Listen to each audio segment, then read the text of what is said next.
O nosso estudo hoje, dando sequência, ele vai ser breve. São dois assuntos que são fáceis, a gente já está acostumado, então eu pretendo ser breve. Nossa primeira pergunta de hoje, que o Guilherme colocou para a gente aí, é a 26, que diz assim: o que mais Cristo redime? Por que essa pergunta? Deixa eu lembrar você o porquê. Na pergunta 25 da semana passada, dizia assim: a morte de Cristo significa que todos os pecados podem ser perdoados? A gente respondeu: sim, todos os pecados podem ser perdoados, passados, presente e futuro. Ele nos veio para nos redimir do pecado e nos tirar da condenação eterna. E aí a pergunta de hoje é: o que mais a morte de Cristo redime? É só os pecadores? Somos só nós, miseráveis, que andávamos afastados de Deus? E aí a resposta vai ser: não, a morte de Cristo redime mais do que apenas os pecados. Ela redime o mundo, ela redime a natureza, ela redime o cosmos, ela redime a criação de Deus como um todo. Coloca para mim a resposta. Diz assim, ó: a morte de Cristo é o começo da redenção e da renovação, não é isso? De toda parte da criação caída. Então, a morte de Cristo é o começo da redenção e da renovação. Dos pecadores que se arrependem? Sim. Mas não só dos pecadores, de toda criação que caiu por causa do pecado de Adão. Conforme ele poderosamente dirige todas as coisas para a sua glória e para o bem da criação. Então, assim como Cristo dirige todas as coisas para o bem da criação, quando ele vem na cruz e nos compra e nos redime, ele redime também toda a criação que estava debaixo do pecado, estava gemendo por causa do pecado de Adão. Então, aquilo que eu sempre digo aqui, se a gente olha hoje para a beleza da criação de Deus, hoje eu até falava isso também, acho que com Benaí, quando a gente olha para a beleza das criaturas que Deus fez, do tamanho, da vastidão desse mundo, a gente dá glória a Deus pela beleza. Imagina como era isso antes da queda, imagina como será na Nova Jerusalém, no novo céu, na nova terra. Então o texto diz que ele redime todas as coisas, inclusive a criação que está caída. Aí coloquei um texto aí que diz assim: porque foi do agrado do Pai que toda a plenitude nele habitasse. Então nele habitava a plenitude de todas as coisas, inclusive das criaturas. E que, havendo ele feito a paz pelo sangue da cruz, por meio dele reconciliasse consigo mesmo todas as coisas. Então o texto não diz em Colossenses que ele reconcilia apenas nós pecadores, ele reconcilia todas as coisas, tanto as que estão na terra como as que estão nos céus.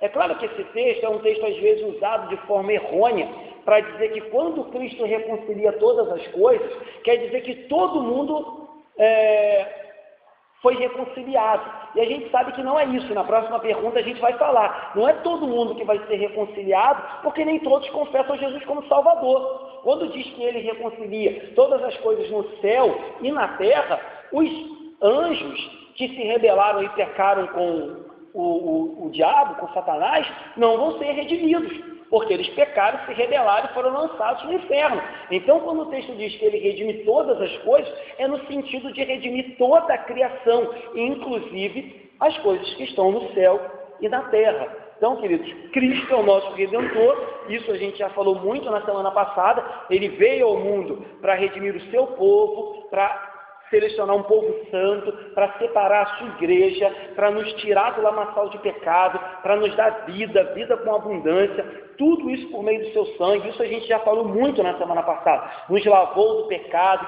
nos livrou da ira, nos chamou de filhos, nos livrou do reino da escravidão e nos levou para o reino do amor do Pai dele. Então tudo isso é verdade, tudo isso é fato. Quando a gente se aproxima do Evangelho pela primeira vez e descobre isso, a beleza da nossa salvação, a gente fica encantado. A gente fala: olha como o Evangelho é belo, como o Evangelho é inspirador. Mas quando a gente chega mais perto e começa a olhar com mais detalhes para o Evangelho e ver que Cristo não só nos livra do pecado, como renova todas as coisas, como vai fazer novo todas as coisas, como vai restaurar aquilo que Adão fez com que fosse caído, a gente fica mais ainda admirado, mais ainda abismado como Cristo é maravilhoso e como a obra dele é perfeita, eterna, infinita e toda poderosa. Ou seja, ele redime todas as coisas que estão na terra, como também as que estão no céu. Então essa é a mensagem do Evangelho, uma mensagem bela, incrível, redentora, renovadora, que inclui a gente e inclui a natureza. E aí entra aquelas perguntas, né? Ah, pastor, meu cachorro vai estar no céu. Querido, eu não posso dizer nada acerca disso e provavelmente seu cachorro não esteja no céu.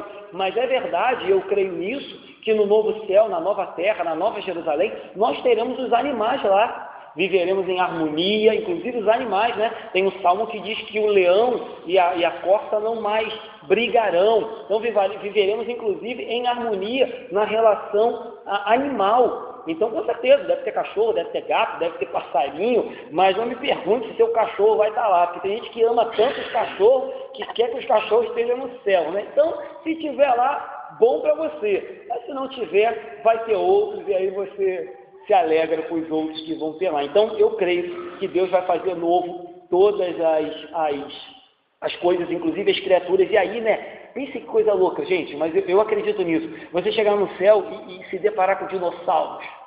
Nossa, muito legal, cara. O pessoal vai pro cinema ver filmes, vai pro parque lá na Disney, né, ver a réplica. Cara, então chegar no céu, ou na Nova Jerusalém, como você quiser chamar, vai ter dinossauro naquele negócio.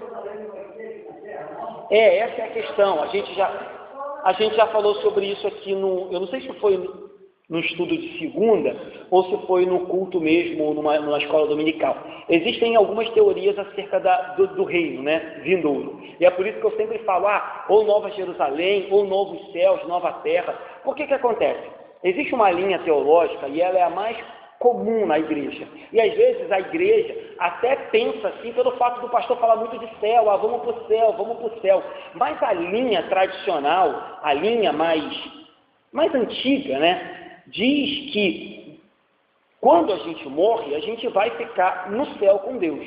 Mas como o próprio Apocalipse diz, quando Deus refizer todas as coisas, a nova Jerusalém desce do céu. E a Bíblia diz que ele faz novo céus e terra, faz novo todas as coisas. Então, é um negócio difícil de explicar, é um negócio difícil de entender. Tem gente que acha que essa nova terra, né, vai ser algo que vai ser feito no céu, suspenso, mas tem gente, justamente por acreditar que Deus vai redimir a criação, ele vai redimir esse planeta, ele vai redimir o lugar onde vivemos. É claro que é meio estranho pensar que ainda vão haver casas, edifícios. Isso não vai haver, porque a Bíblia diz que Ele vai ser a nossa casa, né? E que nós adoraremos 24 horas. Mas você vai ler, se você quiser se aprofundar, muitos teólogos vão defender isso, que a nova Jerusalém, o novo céu e a nova terra serão físicos, serão reais.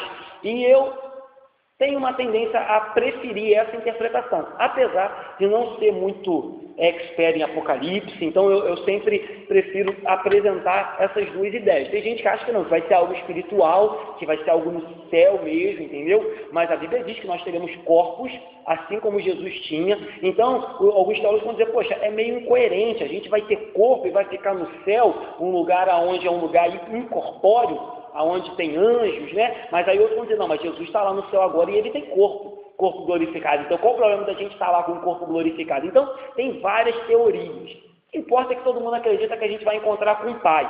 Mas isso que o Orlando falou é uma visão mais tradicional e uma visão que bastante teólogos defendem.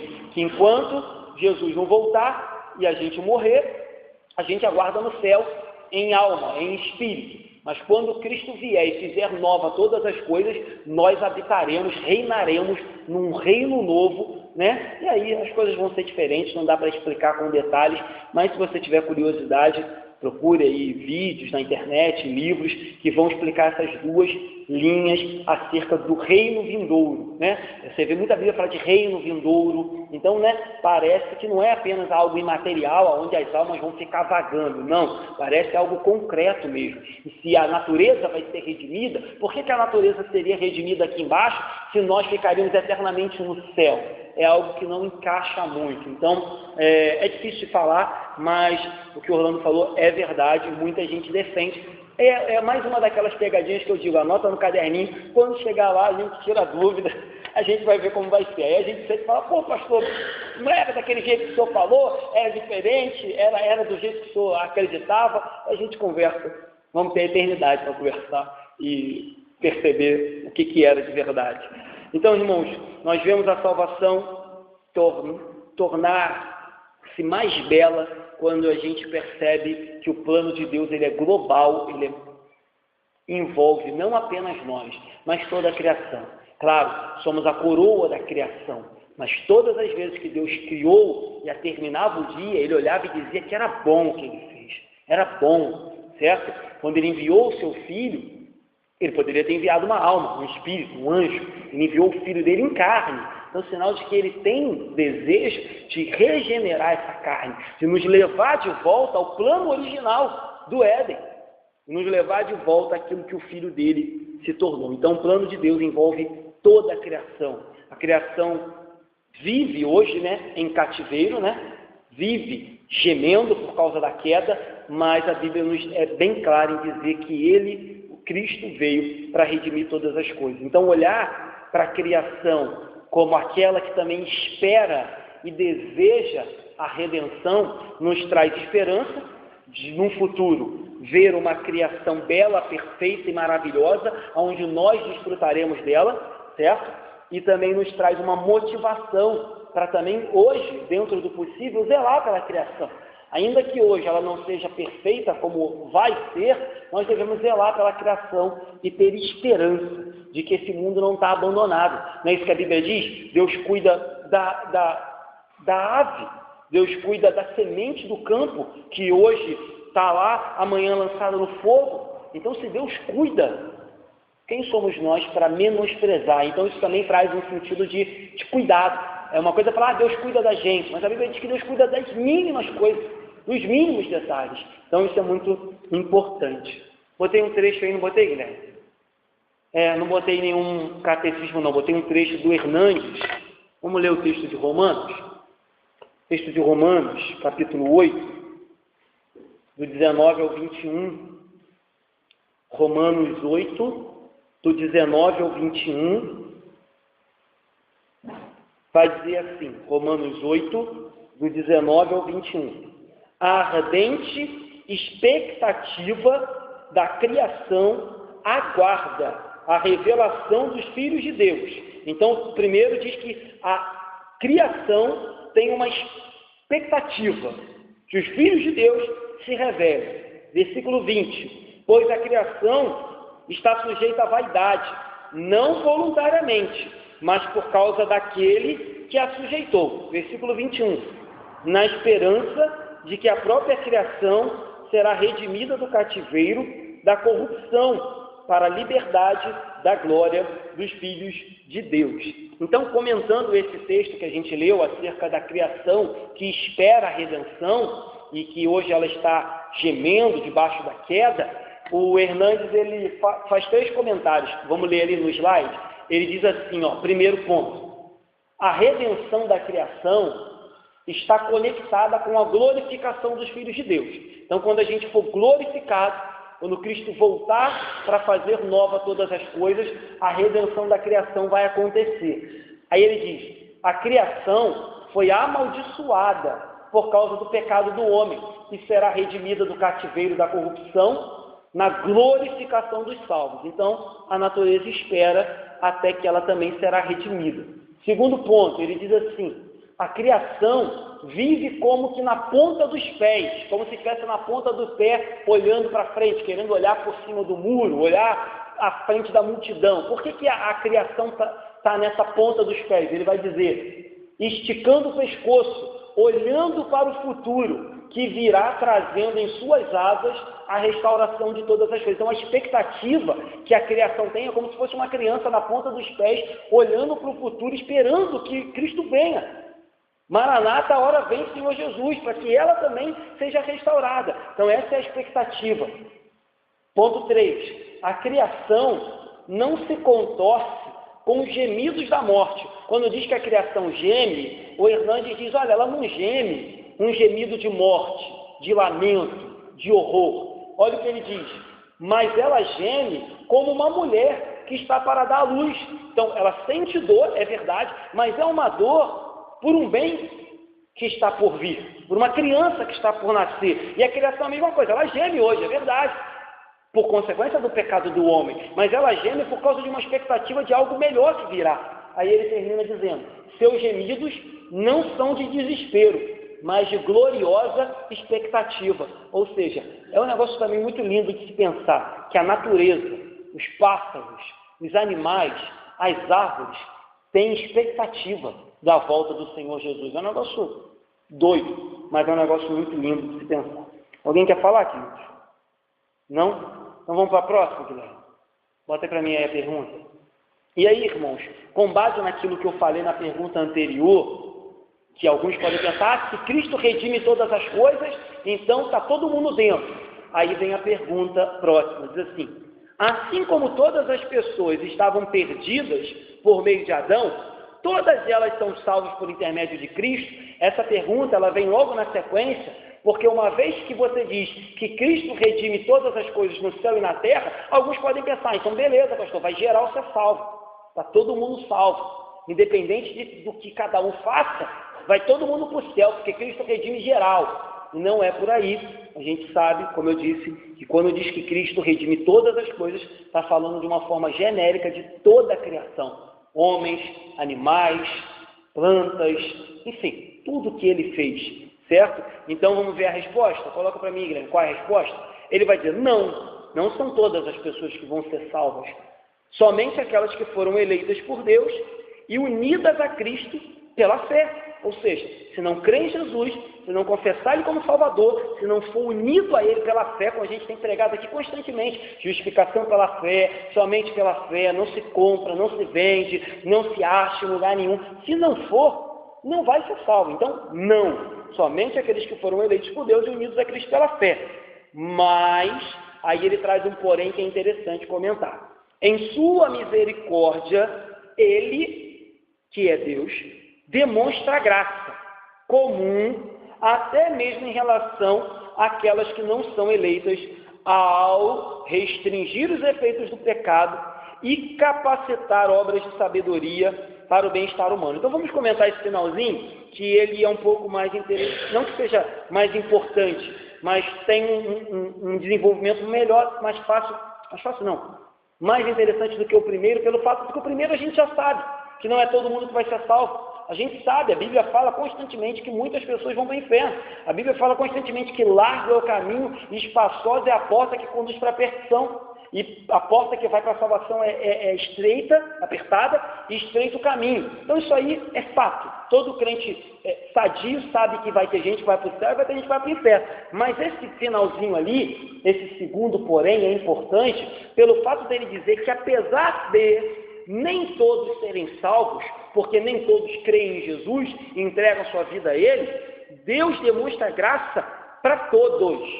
Deus derrama graça a todos. E que graça é essa, pastor? Ele chama de graça comum. Mais na frente, nas outras perguntas, a gente vai tratar da graça especial, que é a graça salvífica, que é a graça que vem e salva o pecador. Mas quando a Bíblia diz que Deus, todos os dias, faz nascer o sol para justos e injustos, que Deus faz cair chuva para justos e injustos, por exemplo, existem justos e injustos que têm uma plantação, e essa chuva caiu na horta dos justos e do injusto. O sol amanhã vai nascer para o justo e para o injusto. A oferta de emprego vai aparecer para o justo e para o injusto. Deus pode abençoar? Deus pode dar um empurrãozinho para o crente? Pode, uma bênção especial. Mas a graça comum, ela nasce todos os dias e é derramada sobre todos. E aí ele coloca uma coisa muito importante. Por que Deus derrama a graça comum? O primeiro ponto que ele fala é para restringir os efeitos do pecado.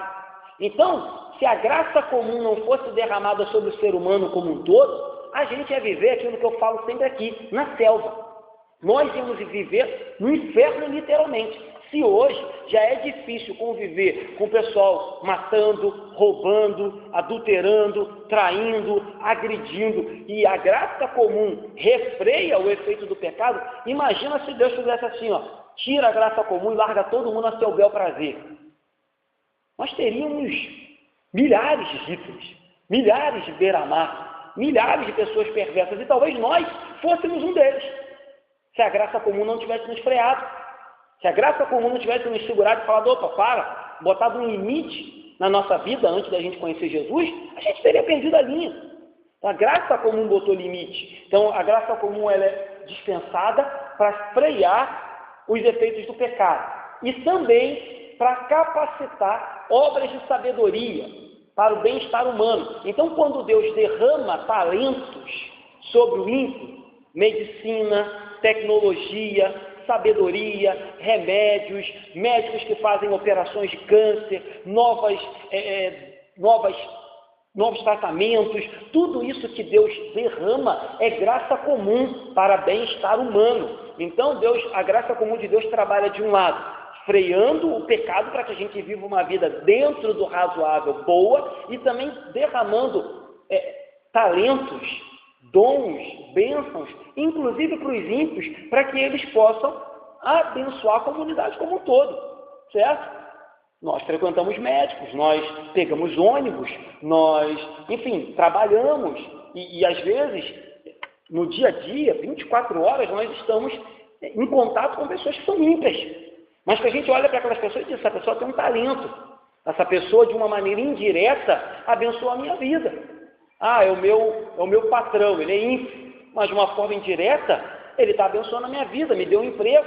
Esse médico é um ímpio, não confessa Jesus, mas de forma direta está me ajudando, está me tratando. Então isso é graça comum de Deus sobre todos os homens para nos dar um bem-estar, para fazer com que a gente tenha uma vida mais tranquila, boa, enquanto aqui estivermos. Então isso é importante falar, porque às vezes, hoje nem tanto, mas a gente já viveu uma época onde os crentes queriam se afastar tanto das pessoas que não reconheciam inclusive isso, a graça comum de Deus nas pessoas. A gente viveu uma época onde a igreja achava que ela tinha que, para ser santa, inclusive não ter relacionamento e contato e nenhum tipo de proximidade com as pessoas, e esqueciam que a Bíblia fala de graça comum. A Bíblia fala que Deus, inclusive, usa ímpios, usou Ciro, usou o próprio Nabucodonosor, usou tantos ímpios no decorrer, inclusive, da Bíblia. Então, Deus pode sim usar o ímpio a hora que Ele quiser para refrear o mal e fazer o bem. Um exemplo disso deveria ser os nossos governantes. Infelizmente, a maioria, até hoje, não fez isso. Mas os nossos governantes, ainda que ímpios, eles deveriam refrear o mal por meio de leis, por meio de ações concretas e promover o bem por meio das bênçãos e das oportunidades que eles têm como líderes e governantes. Eles deveriam fazer isso, mas a grande maioria não fazem.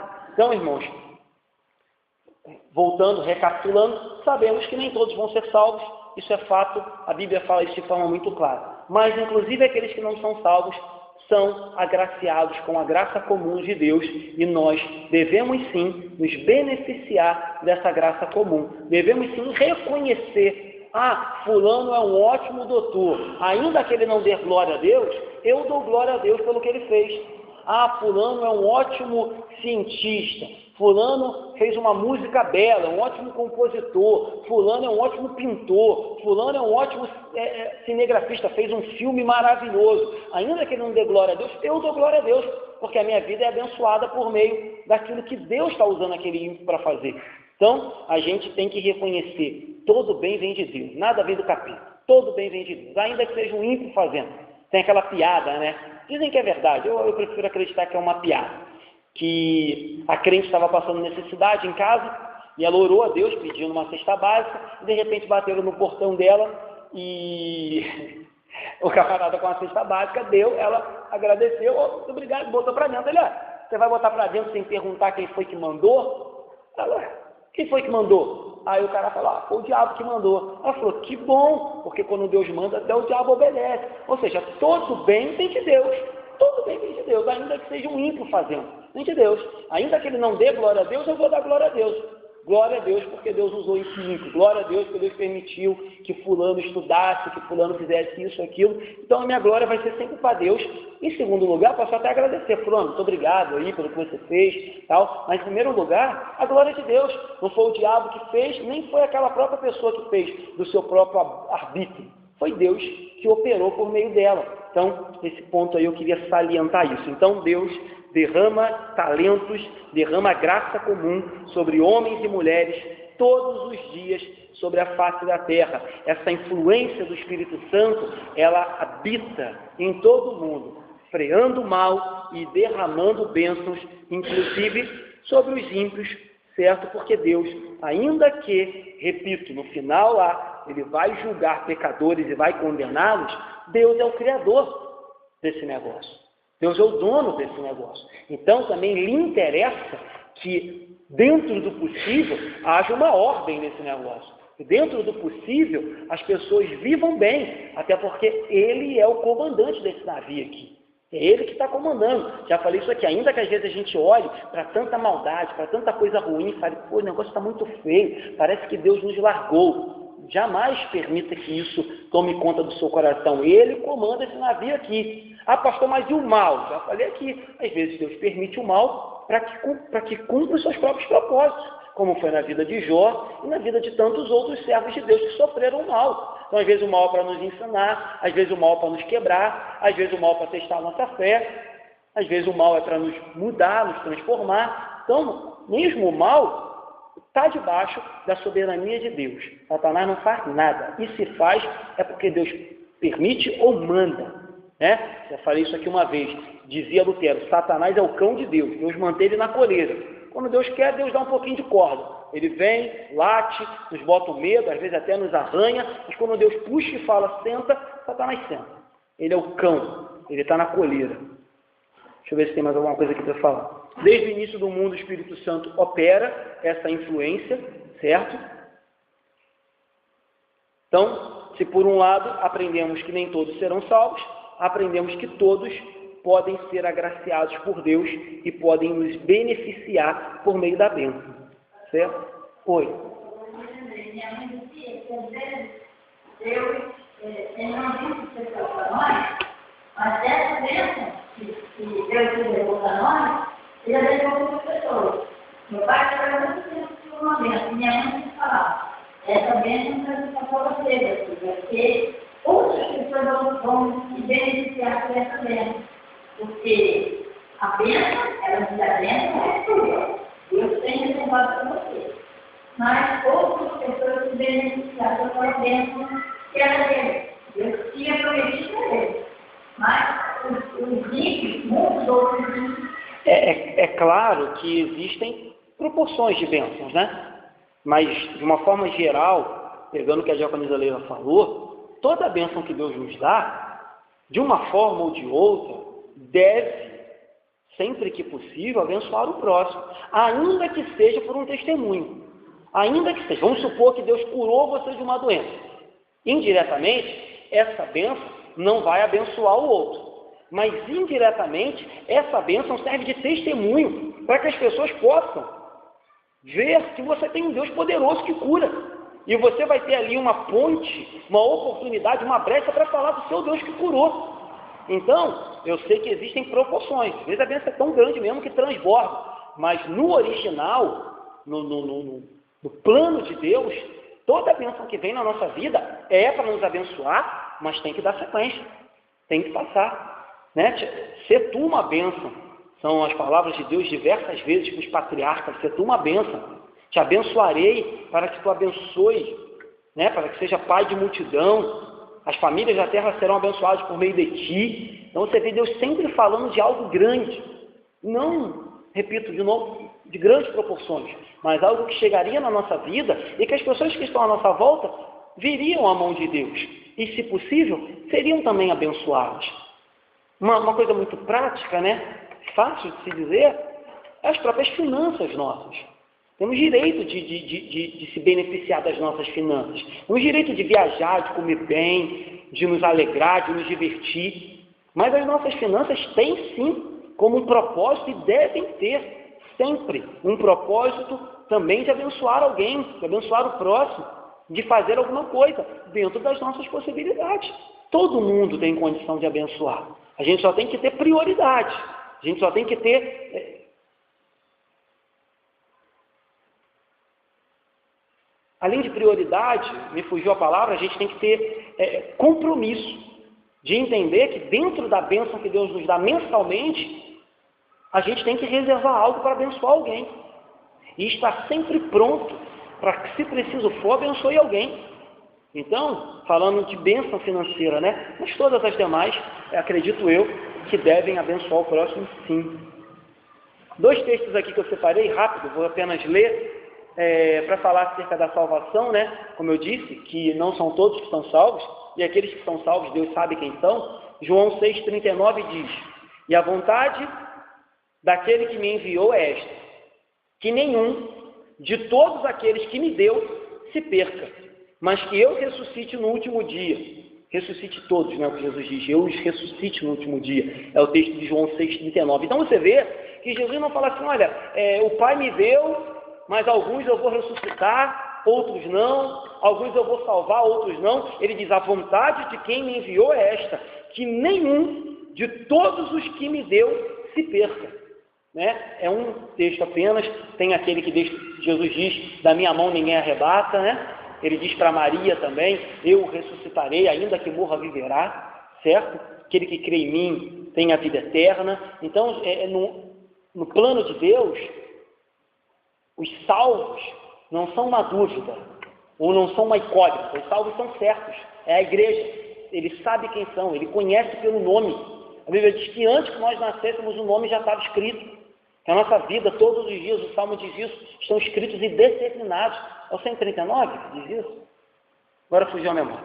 Então, outro texto que eu separei aqui também, o próprio Romanos 8, um texto muito famoso também, e Paulo diz, e aqueles que predestinou, estes também chamou, e aos que chamou, justificou, e aos que justificou, glorificou. Você vê, esse texto começa falando de algo que aconteceu na eternidade, aos que predestinou, vai para o tempo presente e diz, chamou.